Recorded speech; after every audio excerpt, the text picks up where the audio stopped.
Dan Monheit is our special guest today. Dan brings his knowledge and his wit when he talks about customer behaviors and consumer biases this week on the Fitness Business Podcast.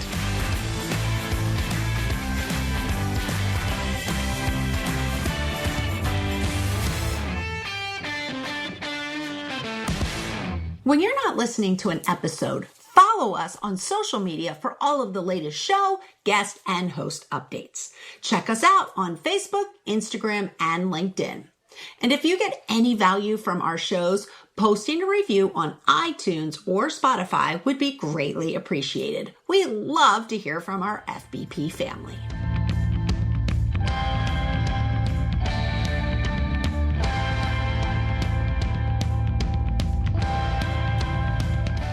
Welcome to the Fitness Business Podcast. I am your host, Dory Nugent, and I want to know if you ever wondered why people do what they do or why they buy what they buy.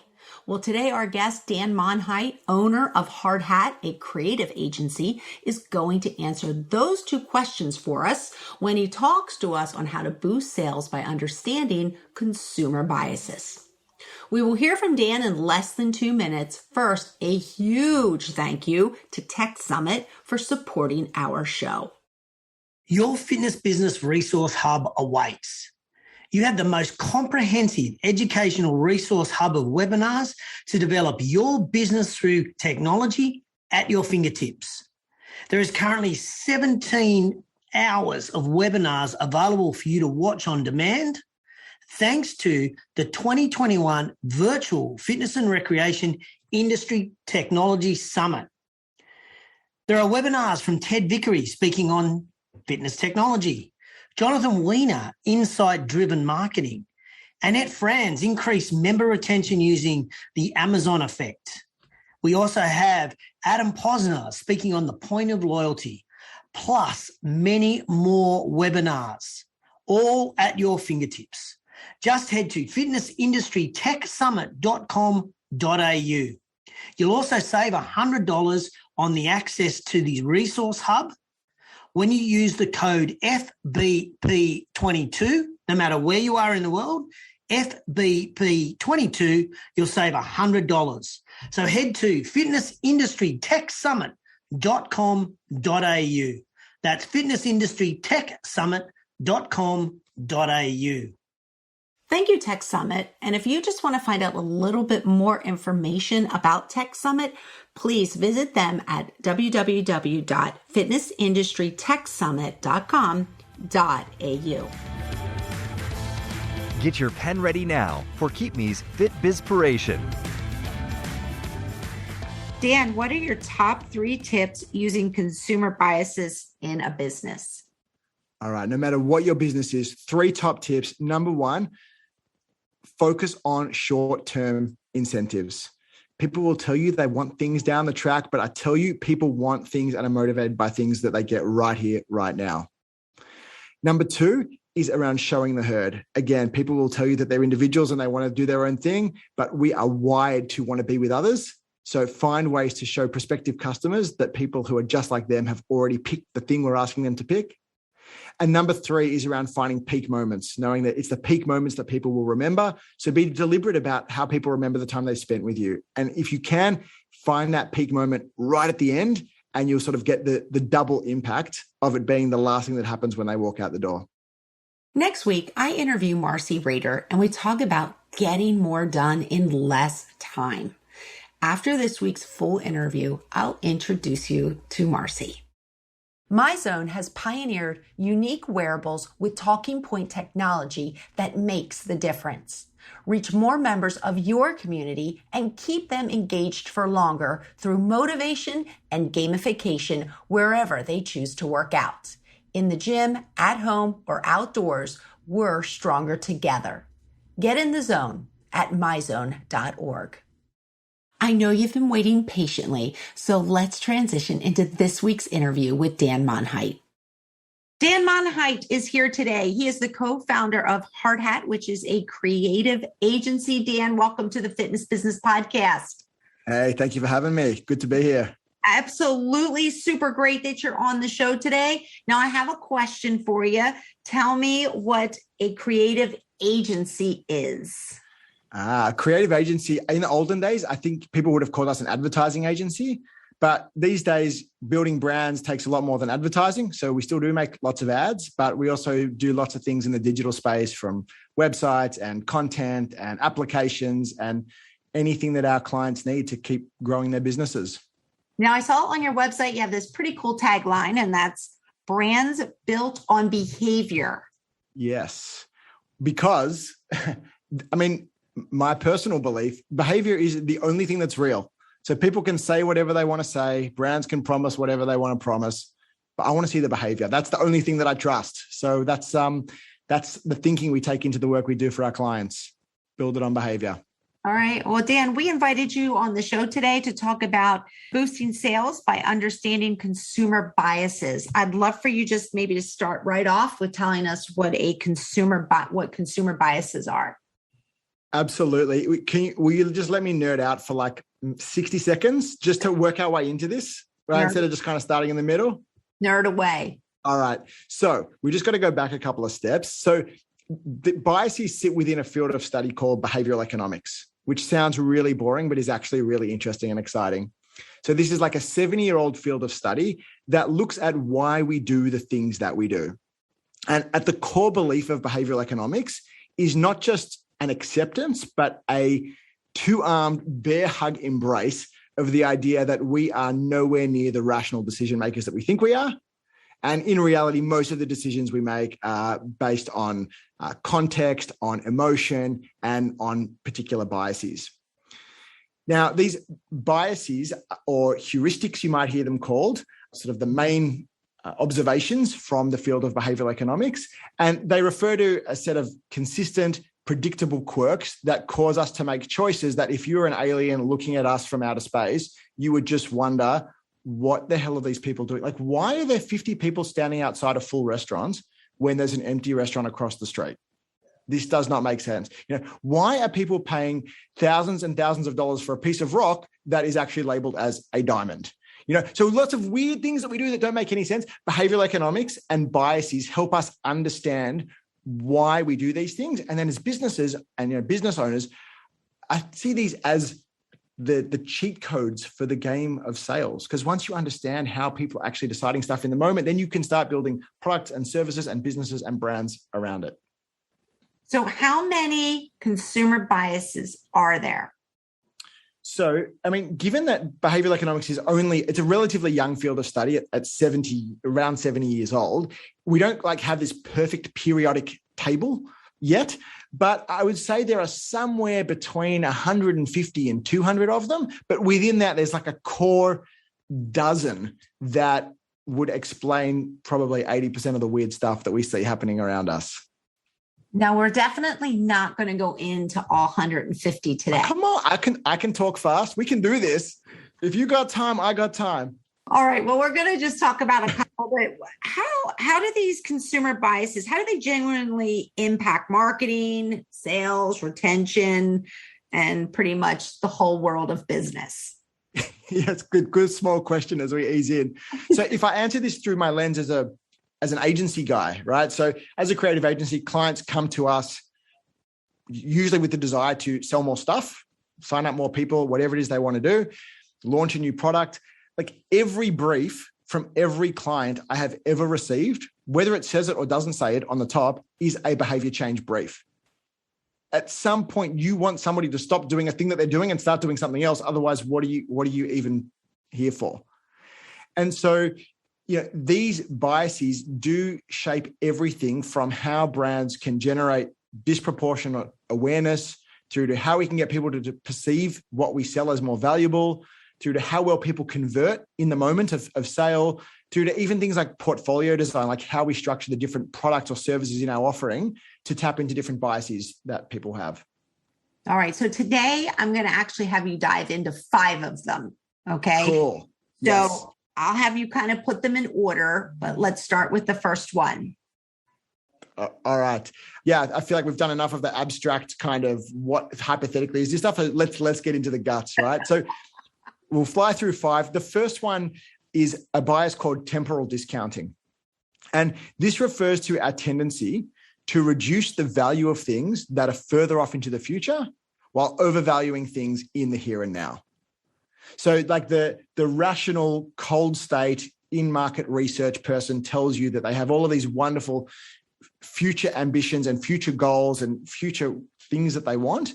But in the moment, we are really driven to prioritize things that make us happy right here, right now.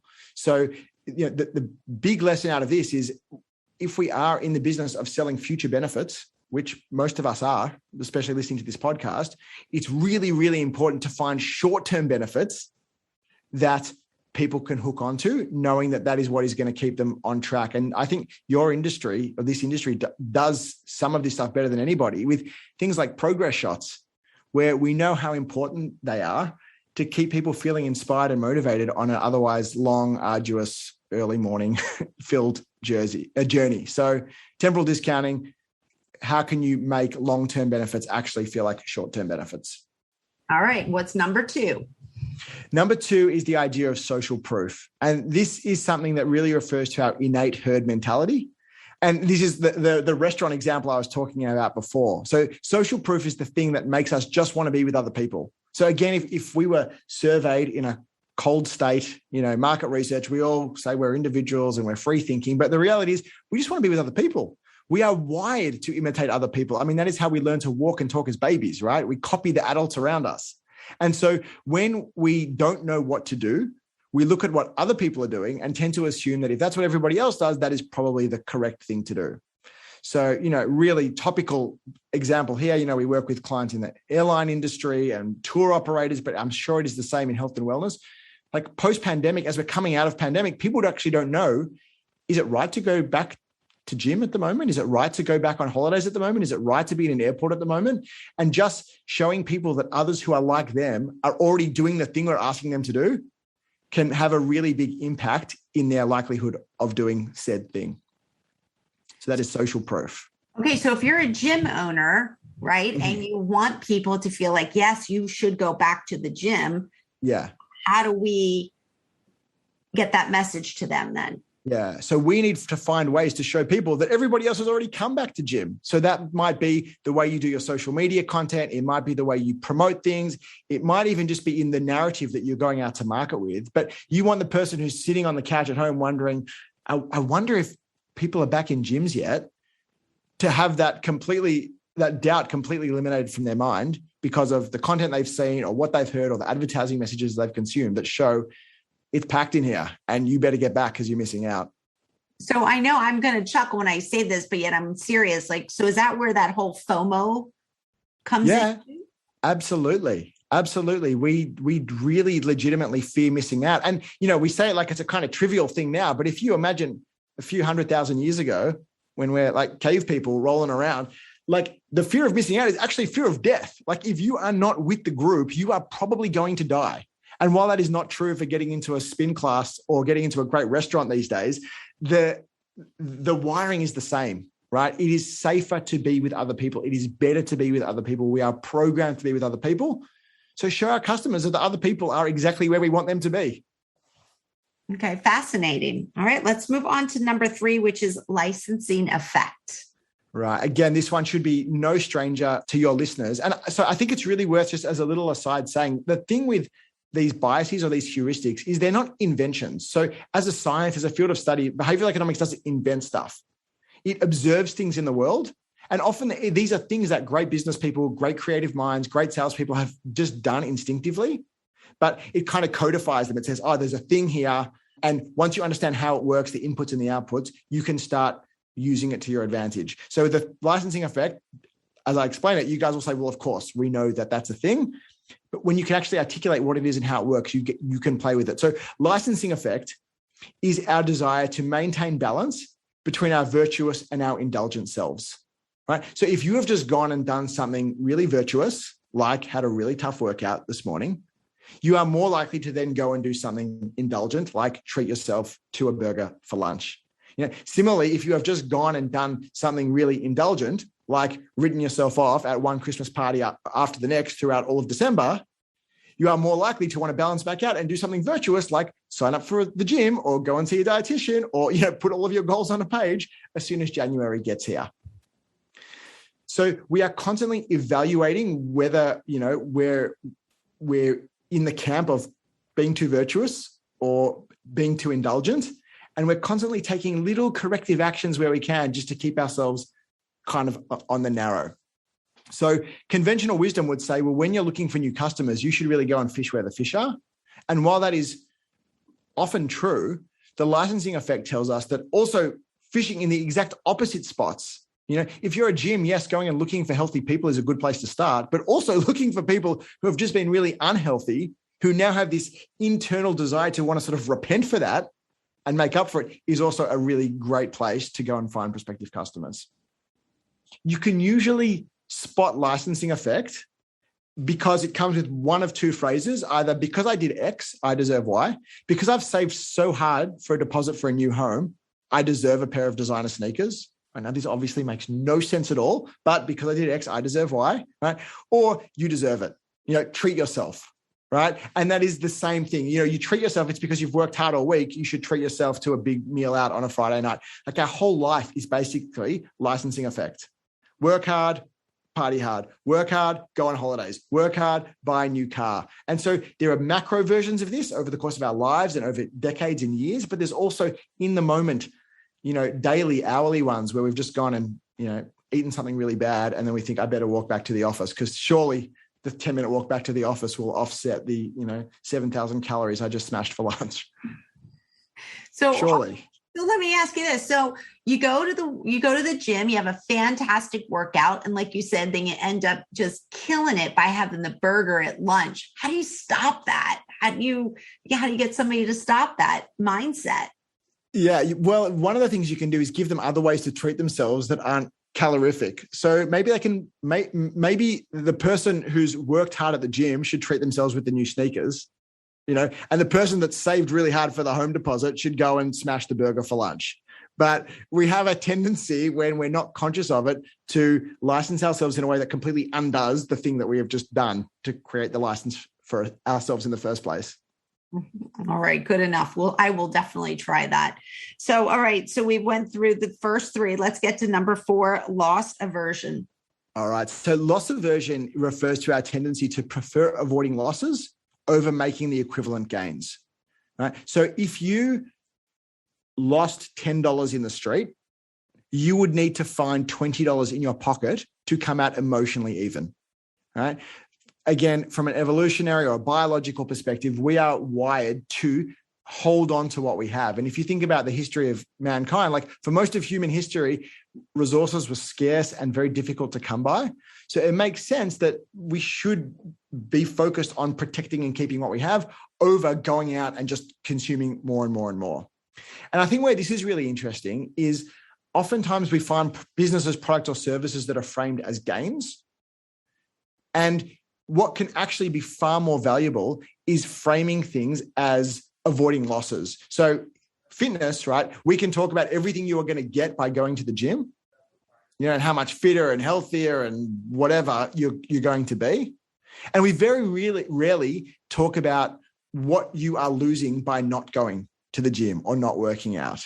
It kind of feels a bit sad and miserable, and you need to find the right tone to do this. You don't want to be merchants of death and screaming at people, right? But just knowing that framing gains is not the only way. And if we can find the right way to frame something as avoiding a loss, it is going to be felt, according to the research, twice as strong emotionally as the opposite. Number 5, we're going to talk about peak end rule. I can't wait to hear what peak end rule is. For sure. So peak end rule, this is a personal favorite of mine. So this is the idea that we don't remember experiences based on the average of how we felt. We remember our experiences based on the peaks and based on the endings. So this is true for going on holiday, just as it is for running a marathon, just as it is for going to a class at university, or enrolling in 4 years at university.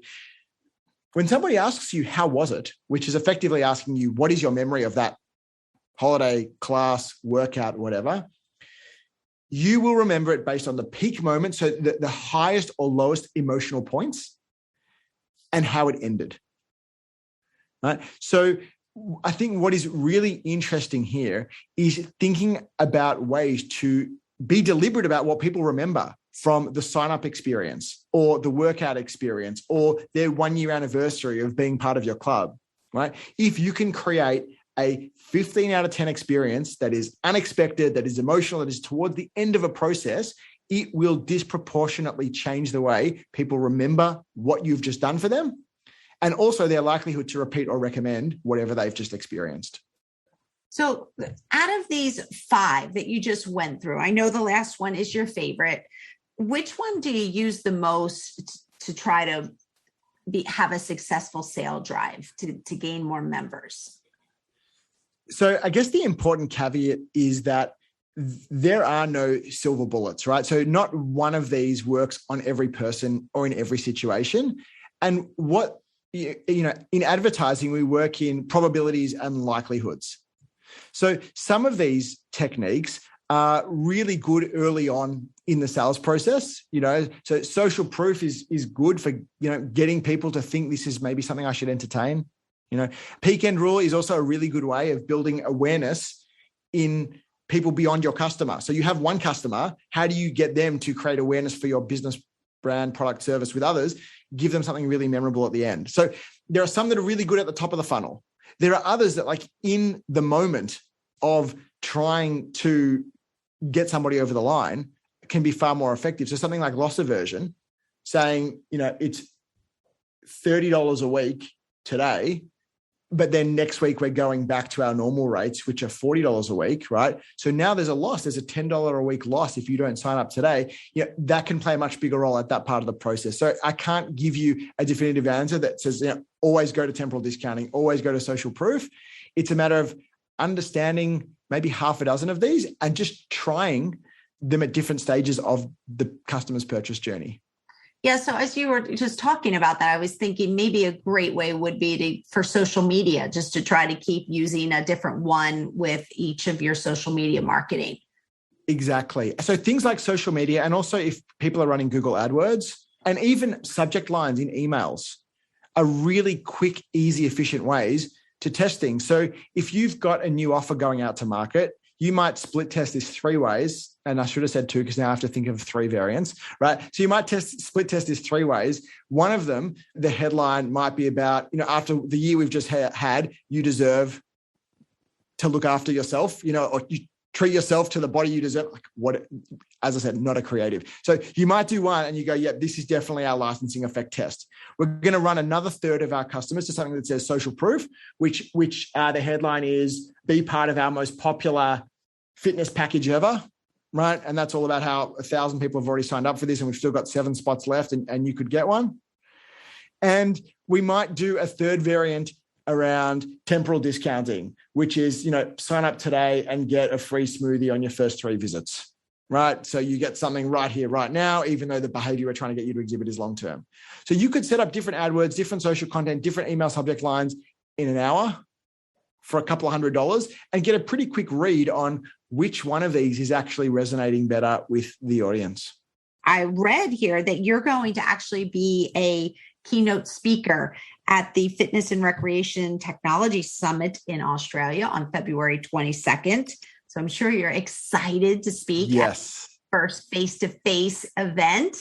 Very excited. Also, I'm not going to lie, I feel like we've really connected over the last 45 minutes. I wouldn't mind if the first conference I was presenting at after 2 years of COVID and the COVID kilos that go with it wasn't like the Fitness and Recreation Summit, because I feel like there's going to be a lot of really fit, buff people, but I still have a couple of months to get myself in shape. But yes, I'm very, very excited to be back in a room with real humans. So are you going to be talking about this topic, or do you have something different that you're going to be speaking on? Yeah, I'm going to be talking about this. I'm going to be talking about these cheat codes for growth and sales. And what we've been able to do today is really just scratch the surface, but there is much, much more we'll be getting into. Yeah, and I totally agree with scratching the surface. I've seen many of your talks on YouTube, and you really do go deep into this, and you talk a lot about the way the brain, the front of the brain, I've seen you talk about the back of the brain. So I know you dive much deeper into why we behave the way we do and why we purchase things the way that we do. I find it very interesting. Yeah, it's good fun. And you know what? I know, a lot of people listening and attending maybe aren't marketing people first and foremost, but most marketing people got into marketing because of this stuff, because there is something really interesting and alluring about thinking something we do all the way over here can make a real world, at shelf difference to the way somebody chooses something all the way over there. And even if you're not a marketer, like there is just something inherently interesting about understanding why we do these weird and wonderful things that we do. I really appreciate you coming on to the Fitness Business Podcast, Dan. This is your first time, so welcome. Thank you. Hopefully, if I've done a good job, you'll have me back one day. We'd love to have you back. Absolutely. This is pretty interesting stuff, and I have a feeling, again, you could just dive way, way deeper into this. It's very interesting. All right. Well, if you guys are interested in more, make sure you get to the summit. Otherwise, you can find me all over the internet. Absolutely. We'll make sure we put all your contact information on our show notes. But yes, peak and rule. I think I agree. I can relate to that one the most. I am a person of experience, and I do like to be cognitive of how I feel at the end of an experience or during an experience. So I do really relate to that one as well. I know you said that's your favorite one. It's true. And you know what? The yoga instructors have just nailed it. They always put the little shavasana right at the end, and you just leave like on cloud nine. They don't mess around. They know what's up. Well, Dan, thanks again. Welcome to the Fitness Business Podcast. We appreciate you sharing your time, your knowledge, your expertise with our entire family. So thank you.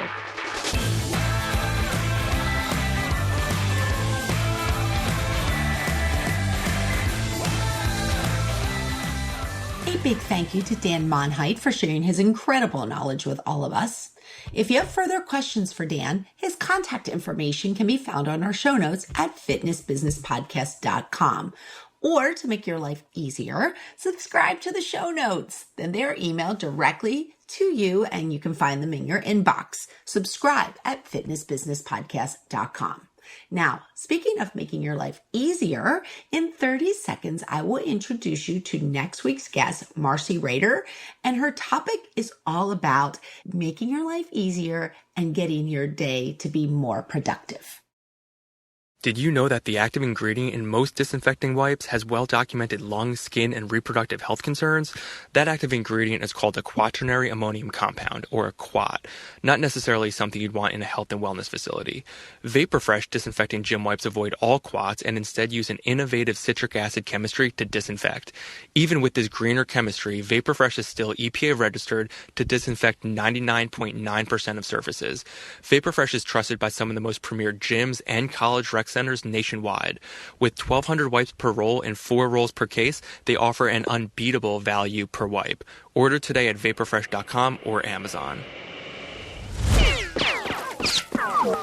Quickfire 5. Are you ready to meet next week's guest? Let's listen to some fun facts about Marcy Rader and why you need to tune in next week to listen.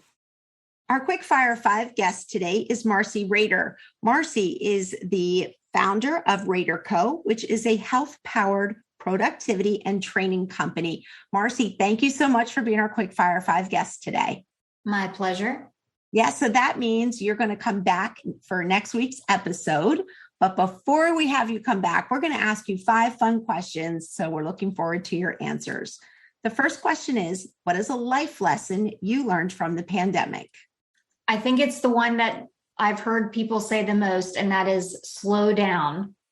We didn't realize how overscheduled our weekends were until we were able to just relax and hang out with each other, my husband and I. So we are limiting, we're making sure that we're not going out on Friday and Saturday and doing something on Sunday. Yeah, you're right. A lot of people do say that one a lot, but I think it's awesome that a lot of people say that because it's kind of like, look how many of us felt the same exact way, but we just never talked about it. We just did it. So yes.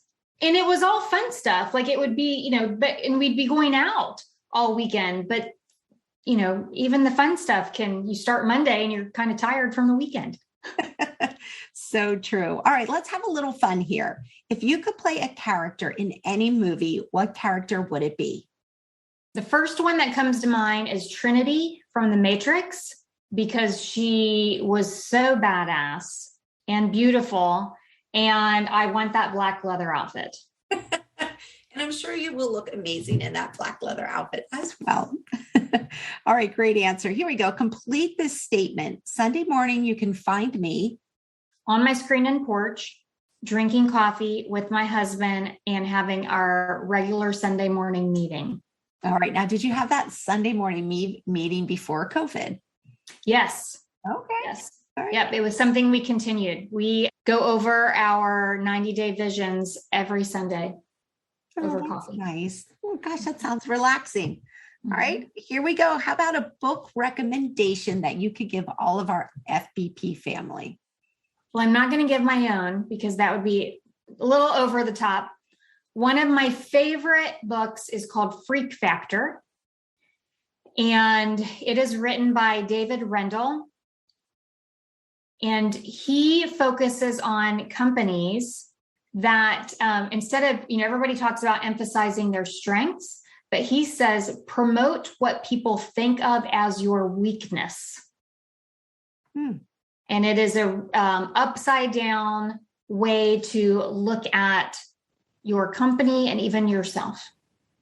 All right. I like that. Very good. And that is called Freak Factor. Freak Factor by David Rendell. All right. Good one. We haven't heard that one before. So we love when we have new books to explore. Very nice. And then finally, Marcy, I'm just going to have you give us a 30-second elevator pitch on why all of our listeners should come back next week for your episode. I specialize in productivity, time, task, and email boundaries, notification boundaries. And that's what I want to help fitness business owners with, because they are, in a very high profile business where they're being seen, they have to make an impression. They're often wearing a lot of hats, as most business owners are. And I have some tips to help them with that. All right, everybody, you heard it straight from Marcy. If you're looking for a little help with productivity and just how to get it done, get stuff done, come on back next week. Marcy Rader will be here from Rader Co. talking about productivity and just getting stuff done. So we look forward to that. Thanks, Marcy.